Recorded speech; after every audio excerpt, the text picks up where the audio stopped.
नमस्कार, मी मयुरी आणि आपण पाहत आहात 7 स्टार न्यूज. सातारा अन्न व औषध प्रशासन विभागाने 8 दिवसांपूर्वी कराड शहर व परिसरातील विविध हॉटेल्सची अचानक तपासणी केली. बरेच ठिकाणी मुदतबाह्य शीतपेय तसेच हॉटेलमधील स्वयंपाक विभागातील पदार्थाचे नमुने घेण्यात आलेत.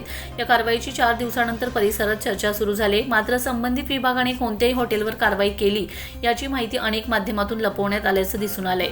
संबंधित विभागाच्या वरिष्ठ विभागाकडून माहिती घेतली असता त्यांनी कराड व मलकापूर परिसरातील हॉटेलवर तपासणी करून कारवाई केल्याची माहिती दिली.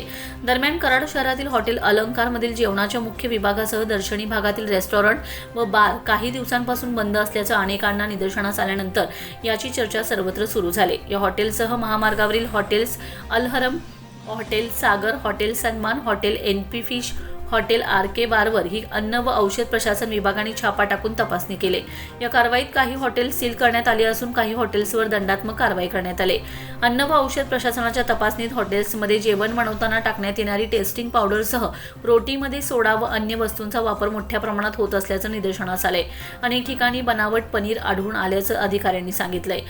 दरम्यान मुख्य महामार्गासह राज्यमार्गावर कराड, मलकापूर, वारुंजी फाटा ते तांबवे तसेच उंब्रज परिसरातील हॉटेल्स, बार, ढाबे यांच्याकडे मात्र अन्न व औषध प्रशासनाने दुर्लक्ष केलं असल्याची चर्चा सुरू आहे. अनेक ठिकाणी परवाना नसताना ढाब्या, हॉटेलमध्ये मद्य विक्री केली जात असल्याची खात्रीशीर बोललं जात आहे. याबाबत अन्न व औषध प्रशासन विभागाकडे तक्रारी केल्याचंही काही जण सांगत आहेत. या विभागाच्या कारवाई दरम्यान अधिकाऱ्यांनी संबंधित हॉटेल मालकांना स्वच्छतेच्या अनुषंगाने सक्त सूचना दिलेत, तर काही हॉटेल चालक मालकांवर दंडात्मक कारवाई करून काही हॉटेल सील केल्याची माहिती वरिष्ठ अधिकाऱ्यांनी दिली. Bureau report 7 star news.